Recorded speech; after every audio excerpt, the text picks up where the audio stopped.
Remember, Esther came from somewhere. Esther had a story. To every glory, there's a story.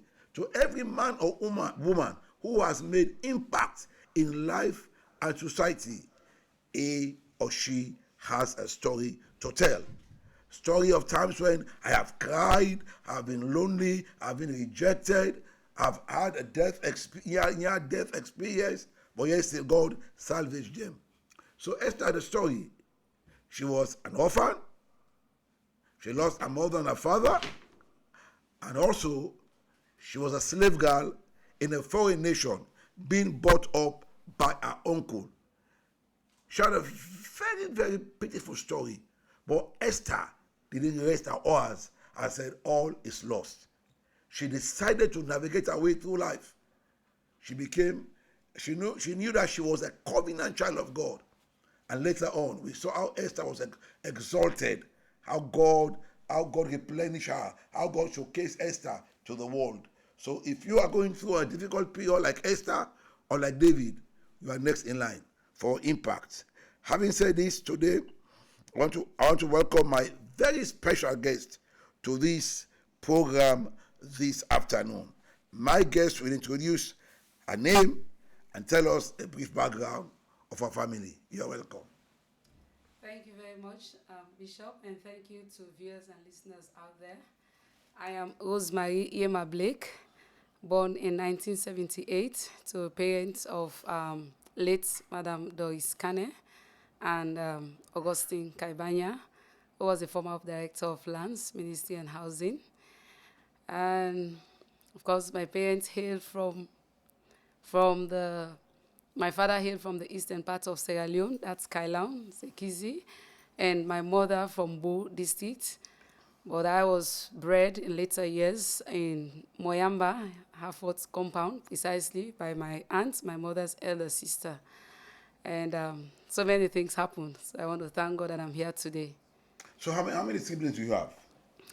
In total, I have 9 to my mother's side. We are 7, and my dad has 3. I am the 4th, but on both sides, I'm the eldest child. You are the eldest child? Yes. Wow, that's interesting. This is Mrs. Rosemarie Blake, who happens to be the country director of Living Water International, based here in Sierra Leone. Wow, you are welcome to Flaming Voice of Hope. Thank you, sir. Amen. Can you tell us briefly the primary school and secondary school that you attended? Yes, thank you so much. So for me, I have a mixed bag of things, schooling and all the rest of it. I went to, my first primary school was the Great June Haftgrant Memorial Primary School. That's in Moyamba. And then I later proceeded also to attend another primary school circumstantially, which is the KDC in Kono. And later also leading to another circumstance in Kenema as an IEC school. And then came back to Moyamba, where I completed and sat from the same June Grant, and I sat to my how do we call it before now? The exam, the common entrance examination. Yes. Now we have this other exam, so common entrance. Yeah. So those are my primary schools. And for the secondary school, I went to, of course, partly Harford School for Girls, and also leading to some kind of circumstances, which I will talk about later, I proceeded to Bo, where I attended the UCC. They call it St. Andrew Secondary School. Yes, okay. But for short, we say UCC. There I sat on to Form 5, and then later came to Freetown and did my 6th form at the Great St. Edward's, Maypark. Did my lower and upper 6. Great St. Edward's, that's interesting. I know the audience will be shaking their heads and say, yes, that's a product of our school. Yes, we sat the last A-level in this country. That was in 2000. Okay. So 1998 to 2000, and then in 2000 I entered university. Okay, beautiful. That's she's giving us a background of educational pursuits. And she is here where she is today. Okay, I got to know that you had some challenges, some sad aspect of your life when growing up. When I believe with some kids, they will have abandoned and call it quits. Can you explain to us some challenges that you had when coming up? Yes, very well. Like any other person or persons in life, there are always challenges. There are roadblocks. Even this morning, I remembered we were sharing morning devotion with my kids. We are doing Exodus chapter 3, looking at the call of Moses and the challenges he had on the way. So, like him, myself, I had a lot. Of course, growing up, well, let me prepare the mind of some people that will hear the story to bless your heart and encourage you. And also, if my relatives or parents are hearing, you know. So, I learned from my mother that when she gave birth to me, she was carrying my pregnancy. Of course, my father had to leave to do further studies, and his parents were not happy with my mother. They didn't want the relationship, of course. I remember a young girl of her age 19, when she had my pregnancy. She struggled a lot and later gave birth to me. She bore the burden all alone. Wow. For all these many years, and during the process, she happened to fall ill, and she went to seek medication to a herbalist. Unfortunately, there she got stuck, even though she was also a graduate. She was doing nursing aid course, and later she was a seamstress, and later a businesswoman. She was traveling to Guinea, Liberia, and Senegal or Ivory Coast. I couldn't remember the right one. But later she found herself there. She was stuck. And then she got married to this this Alaji man. Wow. She was the 6th of 11th wives. Wow. Yeah, so I grew up there, and at the early ages, we were in the morning, of course, in a Muslim home, it's mandatory to read the Arabic. It's just of late I've forgotten a lot. We'll read some surahs in the morning. We'll learn the initial ABCs of the Arabic, up to 5, 6, 7, 8 years. That was the time my aunt visited, my mother's elder sister. She's a renowned person in society today. She visited and she said, no, I think this girl has a destiny. She needs to come along with us to a bigger town. Wow. So that was how she took me from that village. I think that village, because recently we had a program with UNICEF and I had to travel. In fact, Bishop, I missed the village. I almost missed that this was a village where my mother was. And somebody said, that's so I had to go back and say, oh, because by then it was just like very few houses, but big men will go there to seek solution for my stepdad. Wow. Because he will sit here, you'll be discussing, and he will just disappear. He was so powerful in their realms. Yeah, so we grew up there, and you can imagine, of course, a daughter of that kind of home, they will give us all sorts of charms, even to go to school so that you'll be smart and all these kind of things. That's a different story. But that was then, and my aunt took me. But before leaving, I remember there was a time he said, oh, my children, because by then he has already accepted me as his own child, because my dad was not there. I didn't know my biological father. He was away. So he had to do a lot of ceremonies, give me a lot of things to take away so that witches will not disturb me, tie things around my waist. So, and I can see things by then. I'll have dreams. I'll see people, let's say, for instance, I'll wake up in the morning and say, oh, I saw people crying over there, over a child. And before you know it, Bishop, a child will die in that particular house. Wow. So things were happening like that. And they said, oh, in Creole, say, so he was doing all sorts of things. I remember there was a time we went somewhere, he took me and they put me over, like where they dry fish na banda. So we did all those kind of stuff as early at that age. And in the middle of the night also we'll get up, we say, turn to the east, the northwest and south.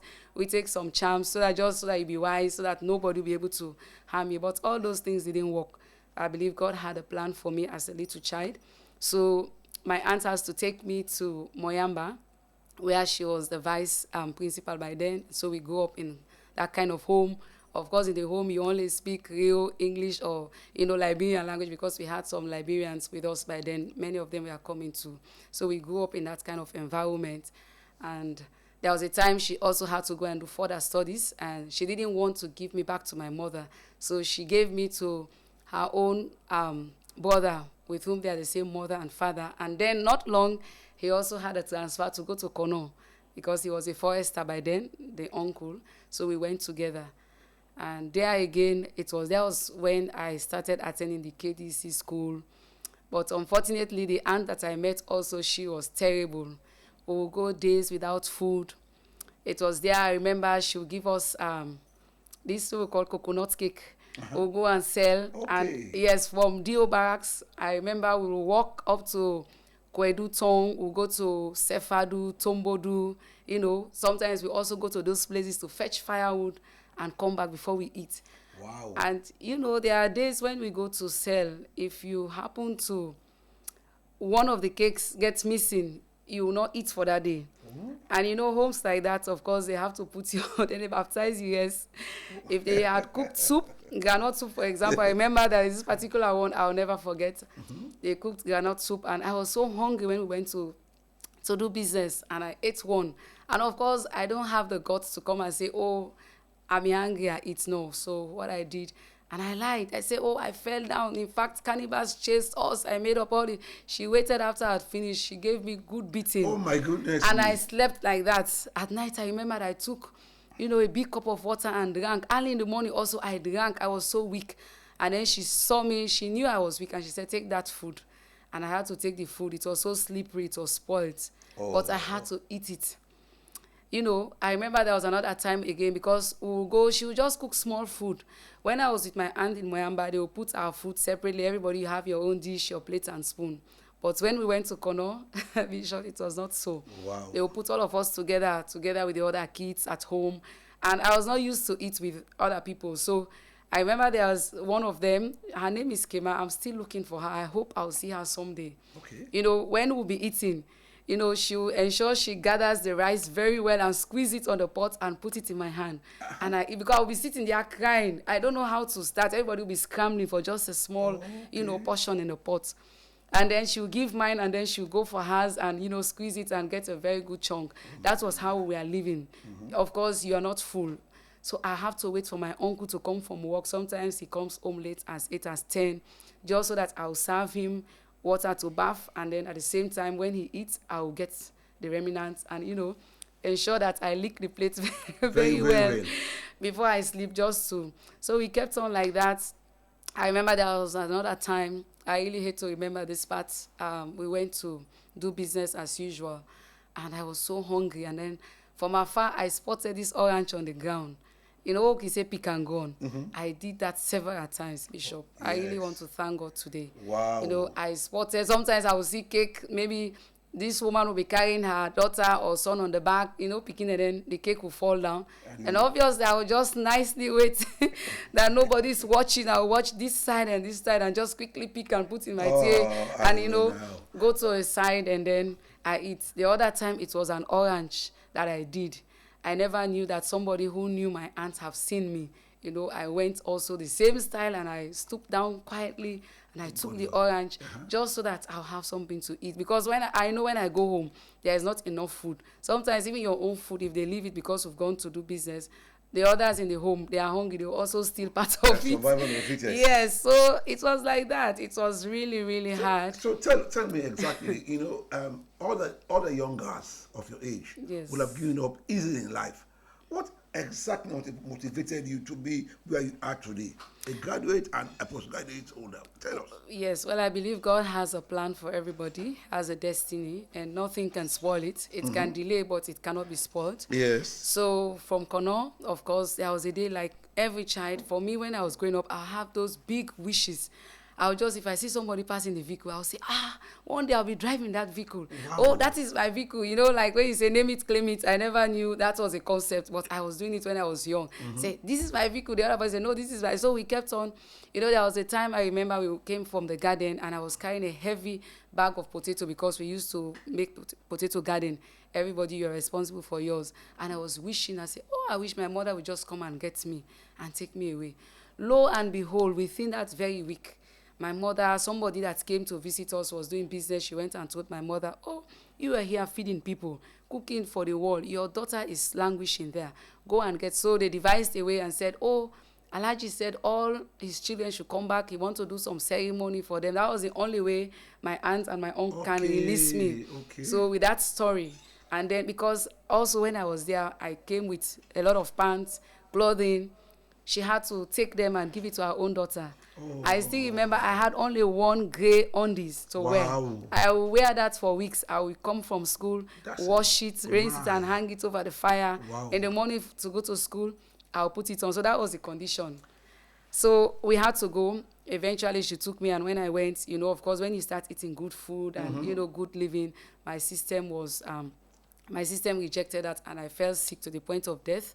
I remember that night because we went back to that village where my stepdad was. They did all their ceremonies, thinking, oh, na debu don't ibam, this picky will be don't toxic, all stuff, but nothing. But there was somebody who said, take her to Kenema. And they rushed with me to the hospital, gave me several drips. Wow. So from there, it was within those period that my aunt returned from the US. And she said, no, this child, I said she was going to be mine. And she recalled for me, so I went back to Moyamba. And I continued. That was the time I sat my common entrance examination, and then to Form 1 in Praise Hartford. God. This is a challenge. So, the listeners, I want you to sit up straight. Maybe you think your story is pathetic. Having listened to what she is saying, you will understand that she has every reason to give up in life. But listen carefully. She was very, what should I call it, tenacious. She had the tenacity to hold on, knowing that one day her story will change. Well, if you think you are right there and you want to throw the towel, wait a minute until we finish this interview. You have more in life to stay focused than to give up in life. So this is Ms. Rosemarie Blake, Country Director of Living Water International, as my guest. Okay, so tell us how you said how did you reconcile with your father? How did you meet your biological father? Yes, that's also an interesting piece. After I sat the exam, was there in Moyamba with my aunt Form 1 and part of Form 2. Second time, I remember we had just returned from Christmas holiday from Bambatuk, and then something happened. The son he took some stuff from his mother's wardrobe, and then he ran away because he had failed his exam. I don't remember the story exactly, but something happened and he was running away from his mom. And I had her keys. He took the keys and then took some things from his mother's room and ran away. So when my aunt came back in the evening, everybody had returned, but his son was not around. And then he asked, but I didn't quite remember. But the maid that we had by then told me that, oh, his son has said, let us not have food for him today. But I was afraid to tell my aunt because I didn't understand quite clearly. So it was later towards the night, and I told auntie, I said, the maid said today he told him not to have food. And she quickly sent for the maid. And the maid said, oh, but I told mommy. But that was the name they called me, of course, growing up. So I told mommy to tell you. And my aunt was so angry. She became so furious, and she said, oh, you have to leave. You are responsible. You want to ensure that my son goes astray. You are a witch. You are, a lot of things were said. Go to your mother, let her see how hard it's hard. Go, you people, you not only carry the greener, you'll be carrying, you'll be going to the farm, a lot of hurting words. People beg, but unfortunately, I was in my uniform, and she asked me how to come and take my box on my head. I said, go to your mother. By then, I didn't know where my mother was. Of course, the war situation, where they were, I didn't know. But she said, just go to Bo. When you go to St. Andrews, your cousin is there. By then, she was the prefect. In fact, she's a member of this church, Mrs. Bill Esther. Okay. Yes, okay. we were together. So I had to go to her in Bo, and then she kept me. I was hidden in the boarding home in Bo because it was illegal to have somebody else who is not a student of that particular school. So she had to hide me. We were there. When they go and eat their, what we call condo, they will smuggle some and bring mine. Wow. Even for the uniforms, some of the girls had to give me the money. I would hide behind them and we go. I was illegally initially admitted in the school, so I was there from 2, from 3, from 4, at the 5th form. But during this period, I had encounters with other people that I thought they were my father. And I actually want to apologize to them on behalf of my mother, though she's not alive today, because they helped to school me. I had believed actually that they were my fathers. And that's also another sad thing for some people growing up.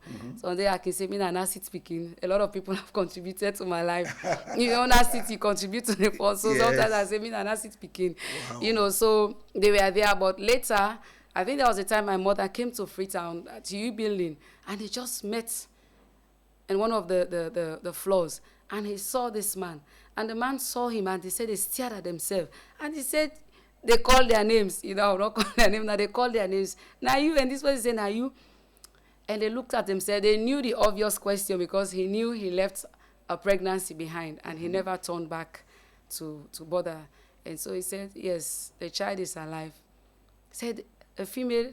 And unfortunately for him, all the other kids that he had, they were male. Ooh. He was trying to get a girl child, but probably God prevented that to say you have a homework to do.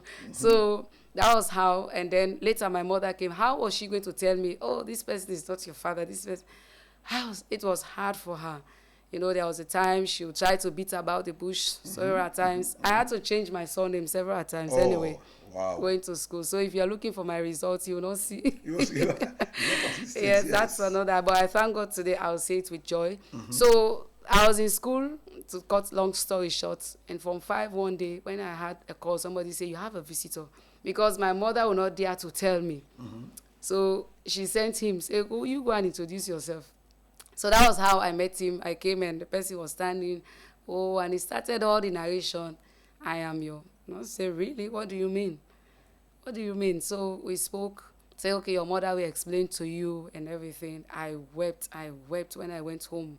I said no. In fact, I told my mother, I said no. This is my father. You can imagine the scenario. So that was how I came to actually discover my real biological father to date. I thank God we have a great relationship. Wow. Though it was not easy for a start because he too had a wife who was bitter, who was not ready to accept a child from a husband that had been married to for how many years, just to come overnight and say, I have a daughter, this grown up. So it was difficult for me. You can imagine. I'll go to the home, they will maltreat me, all sort of things. Sometimes even also drive me, go to your mother, you don't belong here. And it was tough. At the end of the day, I had to come to Freetown to continue my 6th form. Praise God. This is a very touching story. I believe listeners and viewers sitting down there, they want to know exactly what happened next. Definitely, they want to know how this little girl who had gone through such crucibles in life, so many challenges, one after another, could today emerge to be a country director. Listen, just wait a minute. You will hear the rest of the story very shortly. So please, young boys and young girls, it is not over for you until it is over. So stay there, stay on course. God has a destiny that your name attached to it. Yeah. He said, I know the thoughts I have towards you, thoughts of goodness, to do you good and not evil, to give you an expected end. Okay, now, Rosemarie, I don't know if you will subscribe to this popular adage that says, winners never quit and quitters never win. Yeah, sure. Because if you quit, you're not going to win. And before I come quickly to that, I skipped something. While I was in Bo before coming, of course, my mother was struggling. You can imagine, to pay the fees was not easy. She had to be sending me to one relative after the other, even to feed. To say, oh, Mama said, I can't, they better not do. You can imagine, some can grumble, some can say, oh, all the time she's begging, all the time asking, because there was nothing actually. And then we had to, it was difficult even to study at night. We'll use this, what is it called, palm lamp. In the morning when going to school, I remember I'll use the back of my uniform to clean my nose, just because your nose will be black all through. But I knew I was going somewhere. I used to have some dreams. So I didn't understand what those things meant to me, about my future, seeing me, So, but like when I left Hartford, of course, my aunt was a Christian and we used to pray in the morning, but I didn't fully realize what it meant to be a born-again child of God. So when I came and I started asking for the Assemblies of God church, because in Moyamba they had one we normally visit. So they showed me that one. And there was a brother. Of course, I told you that. Okay, we'll come to that. We'll come to that. Yes. But like I persevered, like you said, knowing that, of course, I had to go somewhere. I looked at my background. I realized I have so many siblings. I had to care for them. So when I came to Freetown, of course, staying with my uncle, it was difficult. He also had a notice, and we had to relocate. And my dad, now my newfound dad by then, had to talk with one of his nieces to have me. That was the time I went and stayed at Boston Road with one of my uncles. We are staying there, of course, going to St. Edward's. We'll go and find water I will still come to school. Of course, we had some friends, people will go, and at the end of the day, they will go somewhere else. They will say, by then, I've given my life to Christ while I was in St. Edward. So even for devotion, there is a sister, Chinsia. She's married now to George, Chinsia George, who used to have devotions at St. Edward's, and they'll be laughing at us, mocking us, hey, born again, every mother, father, you know, all these kind of things. And guys will come, they want to take you out, they want you to go for, you know, partying and things like that. And they will say, Bode and Amunku by packets. And, you know, that was what they were saying. That was how they were terming. Yes. But we never gave in to that until God helped. I had to go to college. Wow, this is so at like football school. You are my neighbor by then. Yes. I stayed there. In fact, I used to go and fetch water to your compound. Is that so? Yes, while I was going to St. Edward's, sixth form. And there are some other children on the street, they will say, me, I don't go there from. So that lady now from 60 days, so she's going to fetch water. But I didn't mind because I had to do it. Yes. So I'll go there. I remember there was a time I went to fetch water and there was somebody up and she saw me, hey, just get out, move away from here, don't come here. You know, I said, I had a friend, Nancy. By the time she came, the impact was already caused. I had to go elsewhere, but I used to go to your place. By then, you were downstairs and the beds were up. Yes, so exactly. I used That's to go true. and Wow. What a story. So you went to St. Edward Secondary School. Yes. And after you're from sixth form, what happened next? Yes, after sixth form, I had to go to apply to enter university. But by then, my A-level result was not out. Mm-hmm. And normally, when you have your A-level, you go straight, you'll be exempted from the first year. And I actually wanted to go to the second year. So I entered, and they didn't accept us by then. So somebody advised that rather for you to wait, be doing something. So I applied to do certificate in African Studies. Okay. So I was there. Within that period, the results came out. Luckily, I had very good results, 2 A's and a B and 1 C. 2 A's and a B? Yes, wow. and 1 C. So 1 B, 1 C. So I had to apply. And fortunately, I was accepted. And, you know, even during those times, I remember when my mother will ask for my fees, that one also was a tussle. There was a time when he asked my dad, he said, I will reimburse you. That was for the first year. But, you know, as God could have it, she's a woman that has a lot of network because of the relationship her husband had with these politicians and big people, you know, doing things for them. So she knocked at several doors. And that was how I got a scholarship when I went to university. Wow. She would bring palm oil. She would bring, you know, just to encourage, to beg, to that. And they did the interviews. Luckily, my name was up. They did the interviews for the SLG. And I succeeded to get. So that was how I sailed through college. And what did you study at F.A.S College? I graduated with history and sociology. And I read linguistics along the way, history, literature, English and all, but I graduated with a BA in history and sociology. That was in 2004. And then I came down, and after 2 years again, my dad actually wanted me to read law. We started the process, I applied, but later I realized it was not just in me. I don't think I want to do it. And when I came, rather than take the form for law department, I had to take the course, the form for masters. So I took the form and I went and did masters in gender studies. That was in 2006 to 2008. And later when he learned that I'm doing masters rather than law, of course he was furious. But again, I said, this is my life. I think this is where I want to go. Just want to reach out to people, be more social, you know, come down to the grassroots and everything like that. So that was how I did my masters.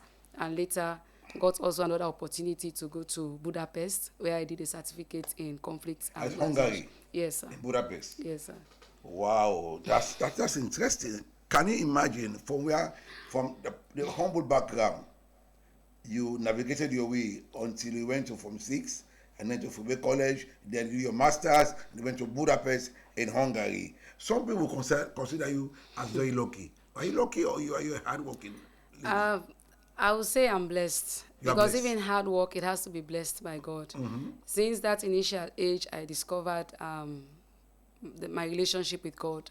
I was focused on that.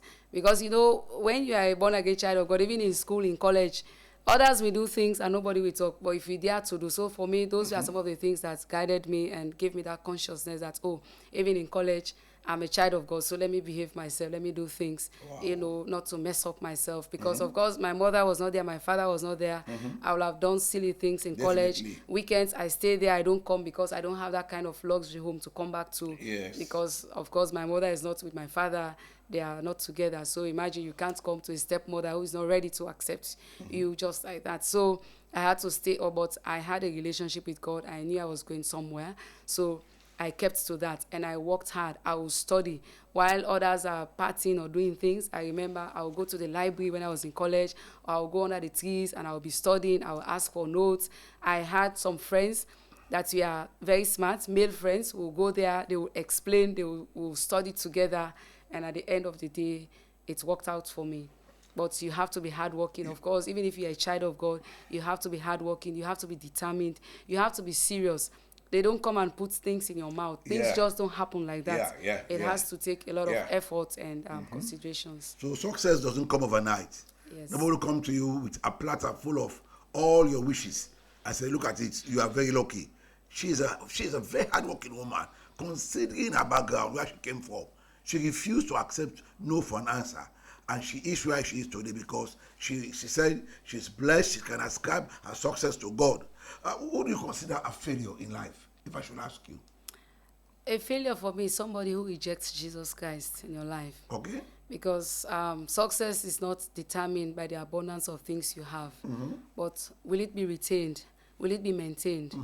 Will you have peace of mind with what you have, whether it's status, whether it's wealth? If you don't have Jesus, you've already failed. Yes, I say you've already failed because it is him that directs our path. It is him that keeps us.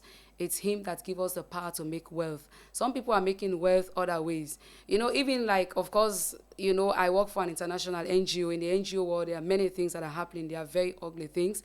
And some of us, like, of course, like my organizations, I would say, will not have many friends, even when we apply for funding. Because the normal things people do or want an organization to do before you get funding, I will not do it. I will not subscribe to it. That's right. I remember there was somebody, there a particular donor, they went to visit our site. And he said, you people, you are greedy. It's just that what is helping you people do good work. Because they want you to give kickbacks, 10%, 5%, things like that. And for me, I shouldn't be doing that because the money we receive is donors' money for people. So I tell my colleagues, I tell my team, let's ensure you do the work. So when they come, they will not have anything to say. But for others, of course, if I had given you money, when you come, then that's the time we'll start covering up things and all. That's why for me, I will tell all my donors, at any time you want to visit, you don't even need to inform me. Just go, I'll show you the project site. You go there, you meet your work, and according to specifications. So it's a challenge, actually, but I want to say honesty, integrity, these things are what makes up, these are good ingredients for success. Wow. And if you don't have that, you don't have integrity, you cannot be trusted. I tell you, Bishop, some people cannot be trusted with the minutest things in life. Definitely. And when I've learned from that scripture, if you're faithful in little things, God will entrust great things. Before I ascended to this position, I was the operations manager for this organization for about 4 or 5 years. That was 2014 to 2019. I was the operations. I remember I would go to the field. Even the time we had a mudslide, we erected some water, sanitation, and hygiene services at old school, for those of you that visited during that time. And I would go home sometimes 11, sometimes even 1 o'clock, and I was there. It was in the midst of that, just after. In fact, I was in the field when I got a call from my boss. I just remember when they told me, I said, like David, he was there in the field, busy about his father's business and all. And that's one thing I learned. God don't bring some kind of opportunities to idlers. There are some young people, even when they have jobs, they don't take it seriously. They're careless with their work. They go to work, they're on WhatsApp, Instagram for the whole of the day. They don't come to work early and you want to leave late. That's not hard work. God will never bless such work. Wow. I tell people, I said for me, my boss, for example, is in the region. Dr. Victor Mazaka Peter is in Kenya. He's not here. But I feel so much accountable to him. I feel so much that he's around. That even if I'm not coming to work early, ask my staff. I'll call either my HR manager, the senior finance, at least just to be accountable to somebody around me. Because I want them to practice that as well. If I'm not coming to work, I don't feel well. I'll tell them. I'll not just sit at home. Some people will make up stories. But I want to tell you, God knows if you're lying, if you're not serious. So as a child of God, particularly maybe let me talk to Christians that are working. or you have a little opportunity, take your work seriously, and then God will bless you. Be honest. Be true, because you're receiving money to work, for example, for 8 hours. And when you come at the end of the day, evaluate your time. How much did you do? How much time did you invest? Or even if you are home or you're doing business, some people will stay home until 10 before you start going to the market to sell, and while others will have made some profits in the early hours of the morning. So are you serious? Be determined and be focused. Know where you're going. You know you want to get somewhere, and I believe God will definitely bless every effort that you're doing. Okay, let's pick up this caller. It's not time for to call. Let's listen to this caller. Hello, caller. Hello. Hello, caller. Yeah, hello, how are you? Yes, good, thank you. Good. I'm launching live, and I must commend Madam Rosemarie Yema and Bishop Bishop in the house. You know, hearing a story from that humble background, one can clearly see the enormous transformation that has happened. Yes. And I think this is worth emulating. Actually, let me just affirm this. She is my country director. Okay. And I respect her so much. She's a leader that I looked up to. Wow. I worked with her as an operations manager. She's a leader that I looked up to. I tell her, I am following her prospectively. I follow her even when she's speaking, when she's talking, when she's conducting lectures. In her dealing, she will tell me, say the truth at all times. And it has helped me over a period to grow in administration, the way of handling things. She's that assertive leader. She will tell you, I'm going to do this, and she will do it. She will tell you, I want this to be done in the best way possible. In fact, she has this slogan, get it right at the first time. Wow. She's that kind of leader. I so appreciate her. Thank Not you. because she's my boss at the moment or a leader at the moment. Thank you. But even when we separated our ways before the time, I admired her. And I'm truly blessed to have her as a leader. And I know if all young people could put their all in all and observe and take her as an example, lives will be transformed and changed. I am Amen. so touched with this impact story. I'm so touched with the program. And I'm super blessed to have her as my director. Thank you very much. So you hear from what he said? Yes, sir. And who is that? Is the program manager for the organization I work Oh, for. that's interesting. Can you imagine? I mean, this man is now endorsing that what this woman is saying is true. He said, I can affirm this woman is a woman who is very scrupulous, because we have so many unscrupulous people today in our society. They go to work for what they want illicitly, what they want from the job.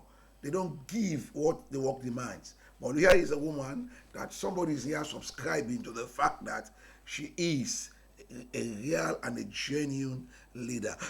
If you want to call, you can call us on 075 937 075 937, or send your comments to our WhatsApp page, or you can get us on your comments to our Facebook page, or you can WhatsApp us on 078 861 497 078 861 497. This is Rosemarie Blake, the country director of Living Water International. Living Water International, based here in Sierra Leone. Mr. Manager, do we have comments from the Facebook page? Yes, sir. Go ahead. You have messages popping in. You just see how I can manage this one.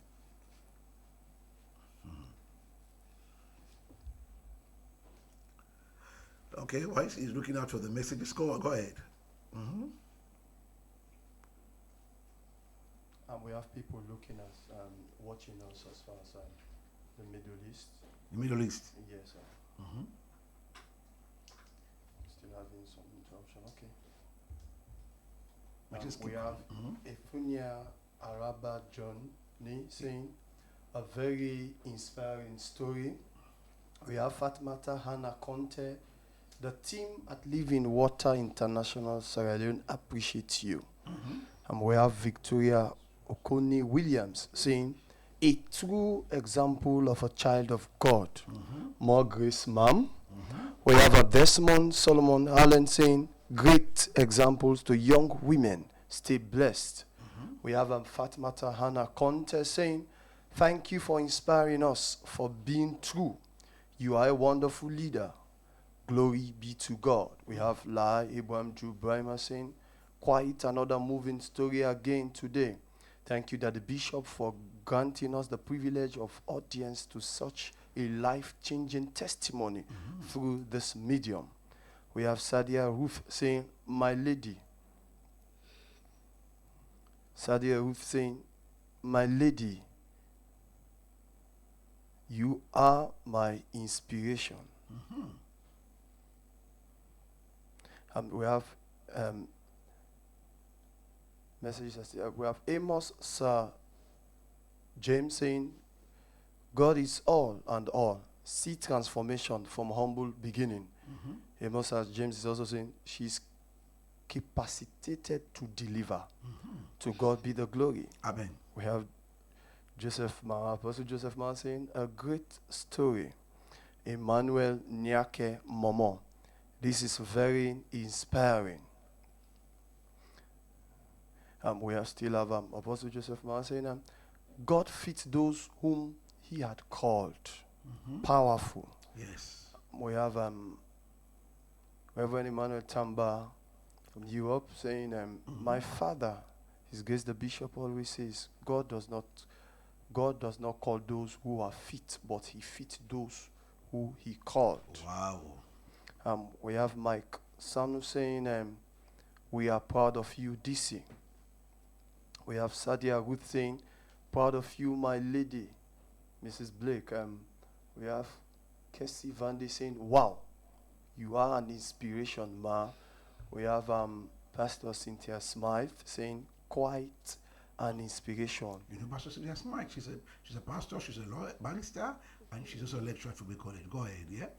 Quite an inspiration. One time my guest, okay? Yeah. May you continue to impact your world. That's how we are for now. Oh, wonderful. Keep on sending your comments to our Facebook page or WhatsApp us on 078 861 497 078 861 497. God richly bless you. Okay, we'll continue the program. Yes, so you see, this break, there are people now who are like, they're eager to know what has been unfolding, what God has done through you.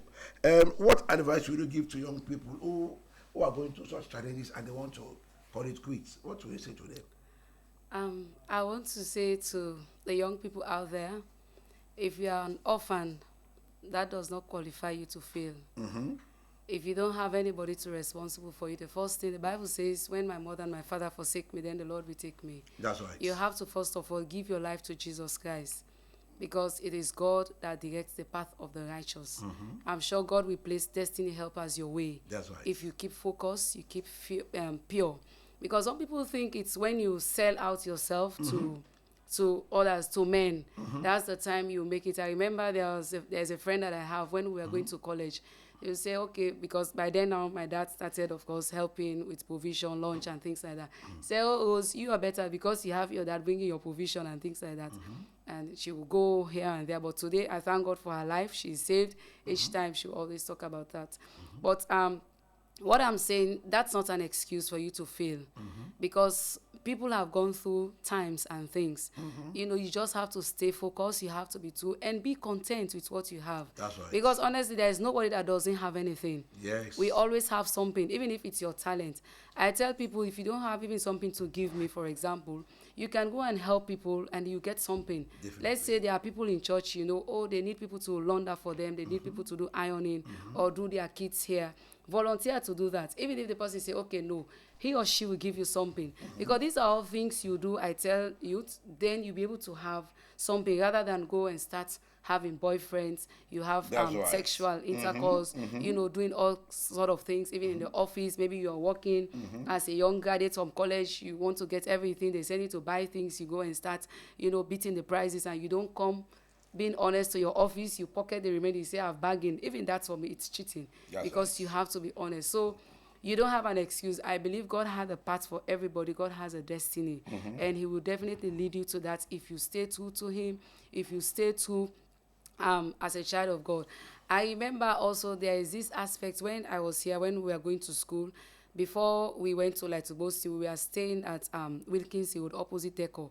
And we are staying together with Pastor Mash, who is now an apostle. Okay, He yes. knows me very well. My apostle. Yes, we have a Indeed. small history together. There was a time we were going for all night, I remember, because of, while as youth, we were eager to know more about God. We'll go to programs, seminars, all night and things like that, because we wanted to sow into our lives. And that's one thing that I see many youths today, they don't want to sow spiritually into their lives, because these are the things that will help you when trying times come, you're able to stand up to temptations, you're able to resist. I remember one night we were going for all night at Flaming Berlin, and it was coffee, and we just met, the police officers just met us, and they bungled us and put us in the vehicle, took us to Congo Coast police station. We slept there, myself and Pastor Mash. We slept in the police, and we were there that night preaching to them.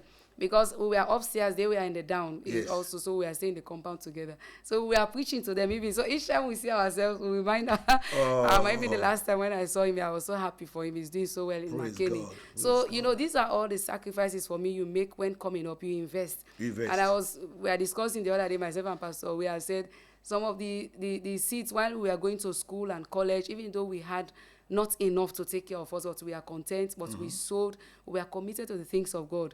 You volunteer to do things even in church, you come on time, even if it means to clean, to pack the church. These are the things, humble, but many youths don't want to be humble today. And I tell you, to succeed, you have to be humble, because the way up is down. If you want to climb a ladder to go up, definitely you have to start from the bottom. It's not top bottom. Then you will not last long. But when you start from the bottom, then the impact is lasting. Wow. So be humble, be committed, be focused, be serious with the things of God. Be humble, be committed, be focused, be very serious with the things of God. That reminds me of when I was at Fuwe College. I was reading philosophy. There was a lecturer called, I think, Dr. Keo. Okay. When you go to him, you say, "Pa, I don't get school for you. Go say, go get for me water."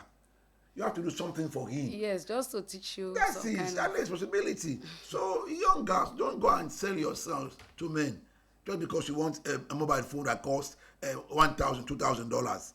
Make sure you invest in yourself. Now, Rosemarie, I've listened to you carefully. You are talking about, you share with us about your God. God, when did you encounter this God? It was in 1993, because I left Half Road Moyama in 92. And when I came to Bo, of course, later I struggled to locate my mom. Like I told you earlier, I eventually found her while we were staying. It was a room and a parlor.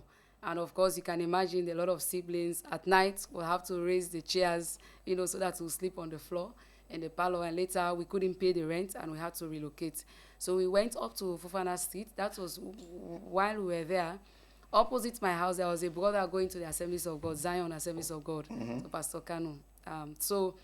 But I started going to UCC, of course, and I had a friend whom most of the people in town knew she was a lesbian and all, so we are doing things together. You can imagine the rest. She taught me a lot of things. And of course, I didn't even want to have anything to do with men, because I was getting satisfaction from her. She would do everything just like a man will do. It's a shame to talk about it, but to encourage others that don't go that path is not good. That's right. Lesbianism is not good. It's not a good practice at all. God hates it. God really hates it. With when passion. I say, yes, God hates it with passion. He destroyed Sodom and Gomorrah.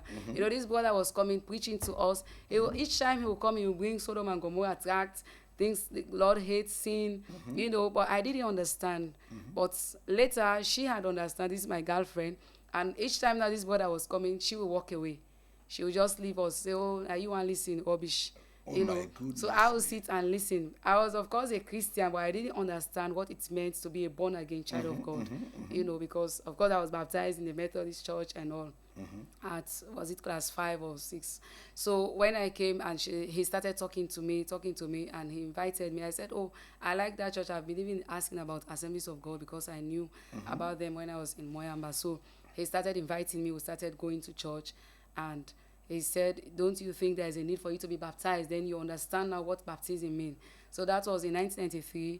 I finally decided to give my life to Christ. I said, okay, I'll turn away, Wow. get rid of that relationship. Though it was not easy to a point that we even had to separate in court, in local courts, because Wow. there was another woman who came to my mother's house, my aunt, and she knew this lady doing that to some other girls. Okay. And she told my mother. So when my mother intervened, tried to stop, she reported my mother to this local chief for defamation of character. I Wow. still remember that time. And so that was where we separated finally.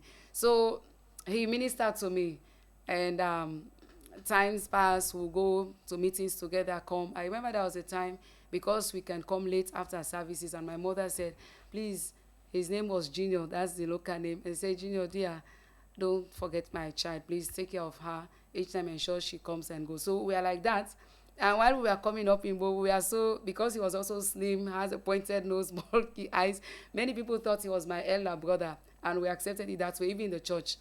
So until, that was how I came to know the Lord. I gave my life to Christ, and I started joining the CA in Zion Assemblies of God.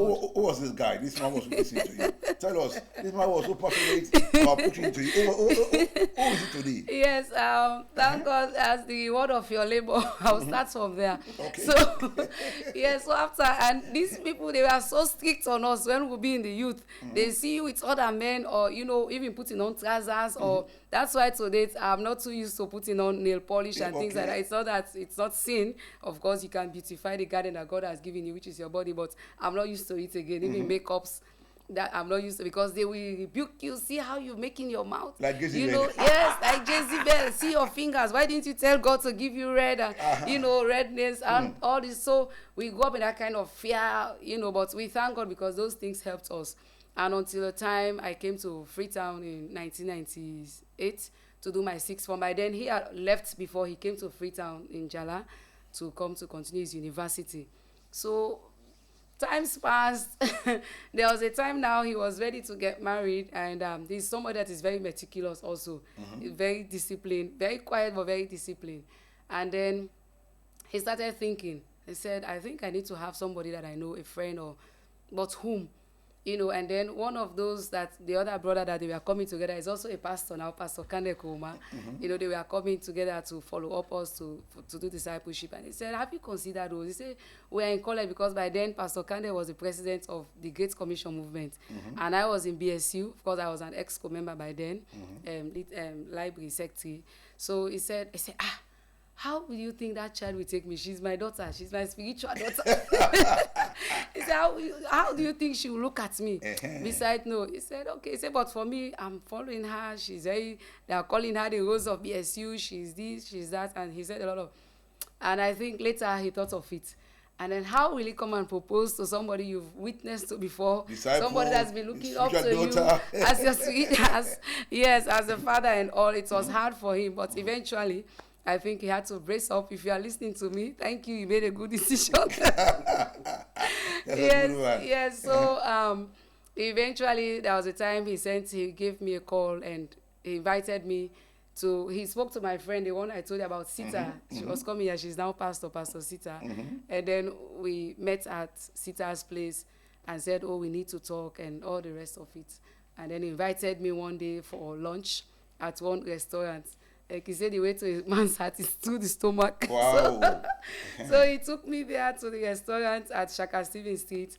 There he started beating about the bush.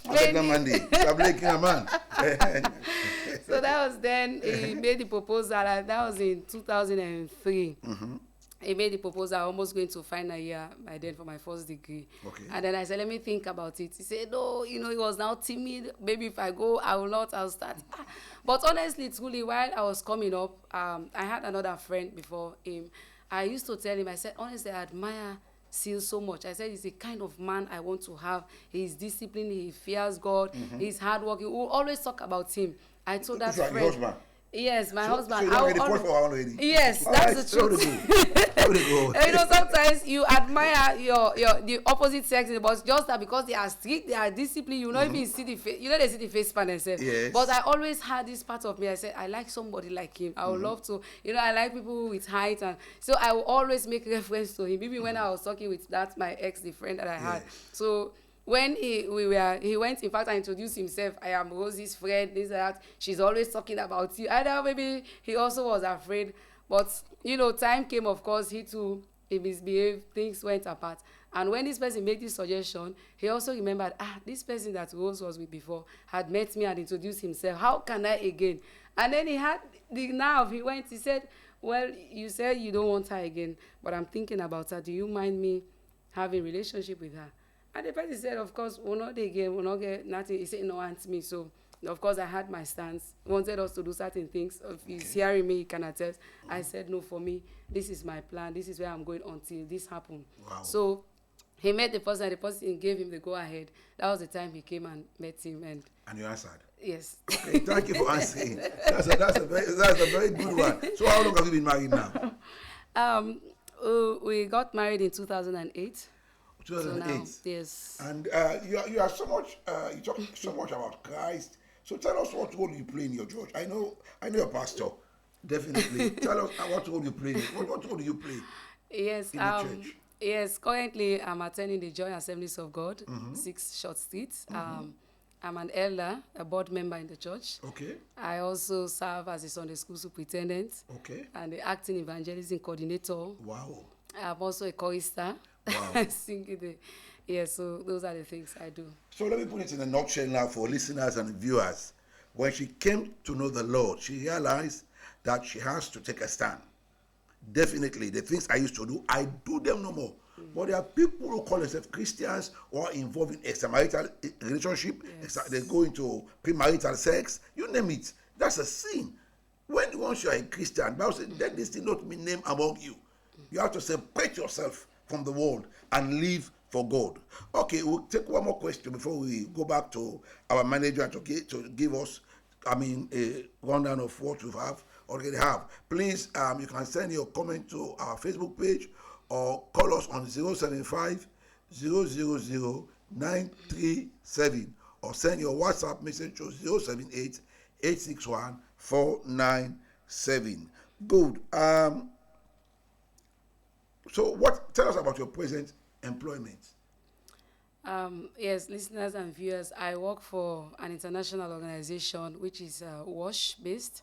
That's Water, Sanitation and Hygiene. That's what we do. It's called Living Water International. We are a faith-based NGO. We exist to demonstrate the love of God by helping communities acquire desperately needed clean water. Okay. And the living water, which is the gospel of Jesus Christ, because we believe that alone satisfies the deepest thirst. That's right. So the organization is 32 years old globally, but in Sierra Leone, we've been here since 2008, but was legally registered in 2009. And we were initially operating in the Potloko district in Kafo-Bulom, Okay. Lunge precisely, since then to 2014 when we moved over to the Western area rural. That's 2014. That was the time I joined the organization. So since then, we work, of course, in rural communities. We serve schools, rural communities and health centers, PHUs precisely. We provide boreholes with hand pumps. Because we have our drilling machines. We have 2 drilling machines. So if anybody's out there, you're looking for partners, we're here to serve. So we drill boreholes. We also rehabilitate open hand dog wells. For example, there will be hand dog wells around which are not deep enough or don't have covers. We rehabilitate those and ensure we casing them and give them hand pumps. Also, we construct sanitation facilities for schools and health centers. Wow. And we want to thank so much, probably if anybody from UNICEF is listening, we want to thank UNICEF on behalf of my organization. They've been one of our local partners in Sierra Leone. Okay. They've been funding most of the projects we do here, and we work in PHU. So like for health centers, we do what we call bath shelters, laundry shades, placenta pits, sharp pits, incinerators. We do all these kind of things, and we ensure that the sanitation facilities are disabled friendly. What I mean, so that even people that are crippled, those are sitting in wheelchairs, have access to these facilities. Wow. We ensure that they'll be able to use them, not with staircases, but we do ramps for them and things like that.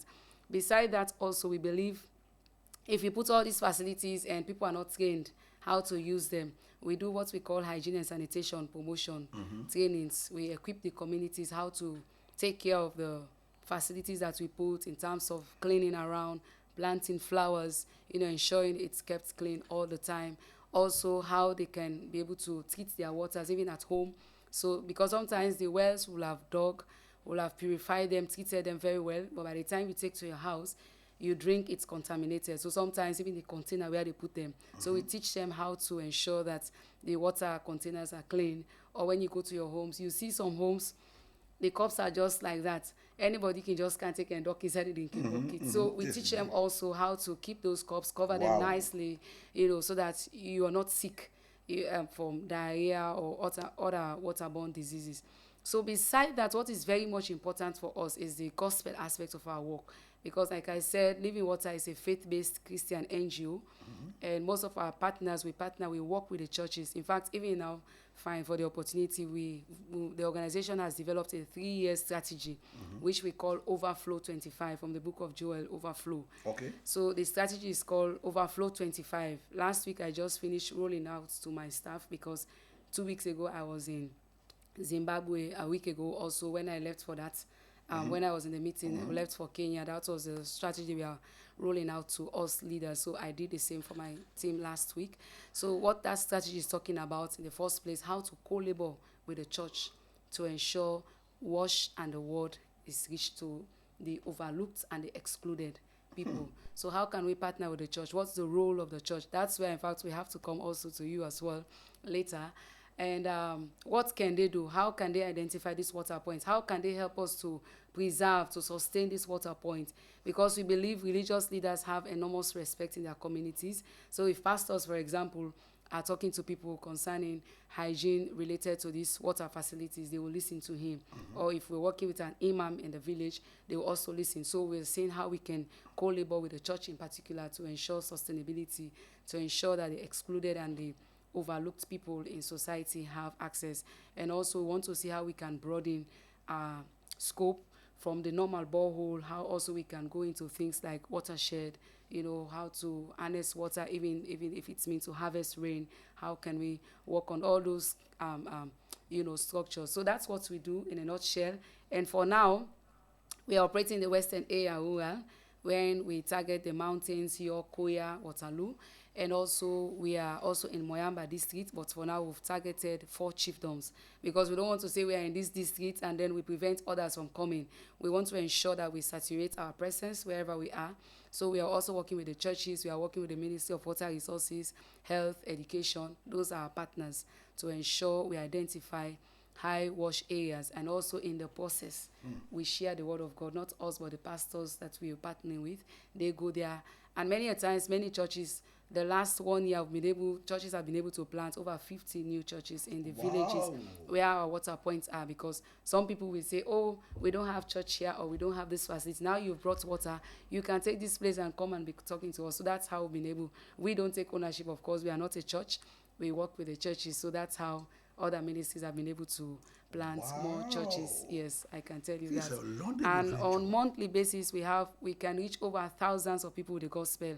How we do that, we have tracts which we distribute through our pastors as well. And also, every water point, we do Jesus Film Show. We partner with the pastors. We have our kits. Initially, I want to say thanks to Great Commission Movement. They were helping us, but we're able now to have our own Jesus Film Show kits that we do in different languages, in Timni, Mende, and Creole. So we use that. So on a monthly basis, we're able to track how many people we are reaching. And one of our board members was saying, you people are even trying, because some churches can't even be able to witness to 20 souls in a month, but we're able to reach hundreds and thousands through those means with the gospel. Can you imagine a Timni man hearing Jesus speaking Timni? Yes, that's what we do. In fact, when we also had a project in Bombali in 5 locations. We are also doing that, and they were so excited. They say, Jesus, they talk Timini. And they talk men. They also understand. But it helps a lot, and many people are coming and giving their lives to Christ. No, this is a laudable venture. Yes. I think I will give you a thumb up. You are trying. You are doing very well. To the glory of God. Maybe more than many of the pastors who are busy sitting down in one place. Yes. Yes, you have the desire to not only to introduce people to these water facilities, yes, but also to bring the gospel to them. Yes. Thank God for your life. Thank God for your organization. Yes. We are slowly winding down now. few weeks ago, should I put it to be maybe precise, maybe sometime in May, you were a recipient of the second annual Strategic Evangelistic Network Awards. We selected you. I think you are one of the 11 people in the whole nation that was selected, because we know that you are doing something very great for the Lord. We picked you from a little corner and we showcase you. So people will see exactly. How do you feel being a recipient of that award? I want to say I felt elated. Even up to now, I'm still to wake up from that reality. You know, especially when it's coming from somebody head like you, you know, in the nation. I'm still trying to wake up or to tell myself it's a reality. But honestly, I feel humbled. I feel proud of what I am doing on behalf of my organization. And also because it gives me the desire and the honors to do more. That's because for me, each time, like I saw, was it you that wrote something and I hence hung on that, say yes, men gives award, but God gives the reward. Even so, I've been asking God, I said, let me not miss the heavenly reward for That's all right. what I do. That's So right. for me, actually, it's good. It's motivating because that tells me people are watching, or whatever you're doing. You don't need to publicize yourself, but God will advertise you at the right time and gives you the right platform to partner with people that matters, people that have similar desire. Because when I look at what Saint is doing, or Bishop you're doing, of course, I've come to know this ministry for a very long time, since I came to Freetown in 1996, 97. I've been coming sometimes to fellowship. So, you know, to have an opportunity to come to people closer to you or to that platform, for me, it shows me the plan you have, or the interest, the kind of vision that you have for the nation and for communities. And for me, we are happy and proud to partner with you. And having that award is just a reminder that we have to do more. We have to partner with more people. We have to broaden our scope to ensure that we reach the marginalized, the overlooked Wow. in our community. So for me, I'm so much humble, of course. You've put more burden on me that, oh, I don't know who else is watching Rose or who else is watching Living Water, so we better do our best to the glory of God. So Thank you so much. What was the award for? I think is it for charity? Community, yes. Okay. Community impact Okay. development. Yes. Wow. It's wonderful.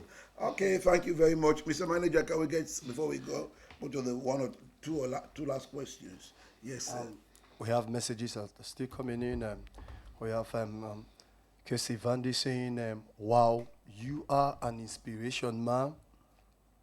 We have Honora Conte saying, after hearing this story from you, Rose, I can only say God is great. We have Masiri Kamara saying, she's a strong woman, hardworking, and a blessing to many lives, especially youth. Wow. She is my mommy and Christ ambassadors of God's Assembly, of Joy Assembly, is proud to have her continue to do great works. Amen. And we have Amos Sir James saying, Rose is true example to emulate. We have Natran Olusoya saying, a wonderful testimony. God bless you, ma. That's on Turkey. Go ahead. We have Augustine Vandy saying, Wow. this is touching and mind-blowing all from over the being world. rejected to a country director. Wow. From Indeed. rejection to a country director. I like that one. I like that phrase. Though our beginning is small, our hands shall be greater in Christ. Yes. God bless you, ma, and our Father in the Lord. We have Nathan Olusoya saying, integrity is a key in everything we do. We have Billy Hamilton from saying, Australia. listening from, you say, from down under. Down under, that's what they call themselves. Down Australia, under. down under, yes. God bless you, sir. And we have Reverend Prince Allen saying, wow, impact, glory to God, was inspiring. We have Nathan Olusoya saying, there is no excuse to fail. A lot of our young people don't want to suffer. They want everything easy. We have Albert Hubbard saying, you are really a true leader that one should learn from. Wow. We have Sylvanus Blake saying, This woman, Is that your husband? Okay, get that again. Good one. Get that more. I'm doing for so. also, I'm taking my time. Yeah, This take your time. woman is a model indeed. Uh-huh. A virtuous woman, consistent in all her doings. Yeah, Mr. Blake, thank you very much for that. Otherwise, I would have queried you, but not heard from you. Okay. Now we have Fatmata Hannah Conte saying, from Daniel Blake, love you, mommy. We have Fatmata Hannah Conte again saying, Marion Bremer stories are coming out. Wow. She's still saying, you are inspiring us so much. Thank you. We have Saiba Soare saying she's watching us live from Kent, UK. Okay. Siaba, sorry. Yes. Yes, okay. Abu Kai Kamara, great commitment and knowing what you want with God on your side brings desired results. Thanks, madam, for being consistent and committed. We have Fatma Tahana Conte saying, great story, mommy, love you. We have Nat Komba, you are doing a great job. We still have Fatma Tahana Conte saying, thank you, Auntie Rose, I love your story. It's very inspiring. Definitely. Sam Oiba saying, that's my erudite CD. Proud of you, my dear. We have Billy Hamilton saying, may God bless your organization, my dear Australia. sister. Good job. The other is saying, good one, Mama Blake. God bless you more. We have Justina Pakewa saying, there is awesome. This is awesome, sis. And Mandam Country Director. You need a pastoral partnership. I'll ask Pastor Matthew, your trainer, as a pastor. Go ahead. We have Agnes Morris saying, wow, darling, keep up with your good job, and may the good Lord continue to bless you to educate our people. We have Leslie Shillon From Bradford, UK. say, wow, God bless your work and continue to increase your bands.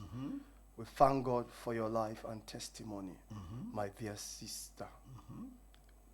We really appreciate, God bless you. We thank God for your life and testimony, my dear. We are really proud of you. God bless you, Bishop, and keep up the good work in the mighty name of Jesus. We have Ajibola Davis saying, Elder Rose Blake, we are proud of you. Okay. You are too committed to service spiritually and personally. God bless you. Amen. We have Richard Wallam saying, Tell Wallan. yes, That's from America. America. From where? America. Say, It's in New Jersey. this is awesome. We have Hanati Tamba saying, God bless you, sister. We are blessed. You have your God. You are, God bless you, sister. We are blessing you. You say, God continue to keep you and give you more wisdom in doing God's work and your own work. Okay. Thus we have. Oh, thank you very much, Mr. Manager. Ladies and gentlemen, boys and girls, I have a special guest here today who has a very inspiring story, and I believe the story will inspire you to success. She is no other person but Mrs. Rosemarie Blake, the country director for Living Water International, based here in Sierra Leone. She is now giving us a story of a background and how she rose from a rejected girl to be a country director. Wow! When you listen to her story, definitely you'll be inspired that I will not give up in life. I refuse to give up. I refuse to give up in life. If she can make it, I also can make it. What can you say about your relationship with Flaming? About me? What is your evaluation so far? Let me ask this question before we close. Yes, thank you so much. Not that because we are sitting together, but even while we are discussing ministries or ministry leaders, one thing that we always say, we said Flaming is one that sinks into what Living Water is doing, because for Living Water we believe in the holistic approach. That is not just the spiritual aspects, because many times many spiritual leaders we just focus on the spiritual, but we follow some of the activities you do. You reach out to communities, you reach out to people. Even recently, I think you were at grafting or somewhere doing something. Or grafting, Yes. rehabilitating. Yes, Yes, exactly. And for me, Yes. that's the kind of thing. It's not just in church we are receiving, but we should also be those that can give out. And Flaming Evangelical Ministry, I say, it's one that is doing such, and the leadership that we have in the person of Bishop in the nation, and you go out, not just being in Freetown, you go to communities doing crusades. I remember sometime I used to follow that as well. So for me, that's a good thing, and that's the way to go. Let's move from our comfort zone. As we receive freely, let's also share the word physical and as well as spiritual, and also the consistency. I remember when we are doing this issue of deliverance. I've also been here for deliverance. We've gone through those processes in the early days, and I've seen consistency with this ministry and with your work, not compromising the people even you bring to minister to the nation, to bless. I think that's a good thing, and also motivating this award system. Some people look at it, probably it's carnal or no, but I say, one of my godparents, Mommy Zella Wisman, once said, "Flower me when I'm alive." If you can't tell me how good I am or the abilities that I have, which will motivate me, don't wait till I'm dead before you tell me. So even giving people those awards, I think it's a good thing, because others are doing it out there, promoting their kinds, people that are doing other things. So why not us in the body? So I think it's a good venture, and I believe God will expand your territory. God will increase you. God will cause men to be around you that will help to uphold your hands, like Aaron, like Joshua, to ensure that you actually reach where you want to go. And I know probably there are many things in your mind, many things that you want to do, but the Lord says, commit your works unto him and he will establish your plans.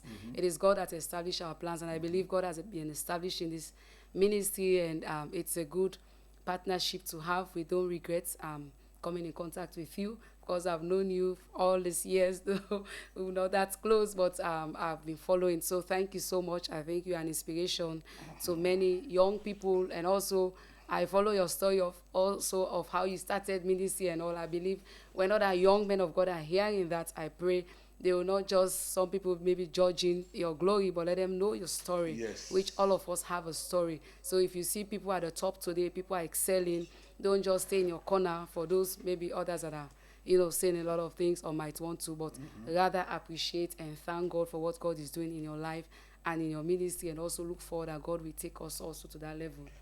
Oh, thank you very much for that compliment. I appreciate it very much. I could well remember, there was a time when was it after I finished my university studies? I went to preach in Tombo.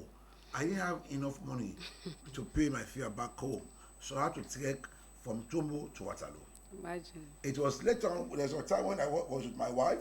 We went to the place, so we're driving back, and I said to her, "You mean that I walked this distance?" Can you imagine that? So if you are thinking about the glory I'm going through today, look at the story.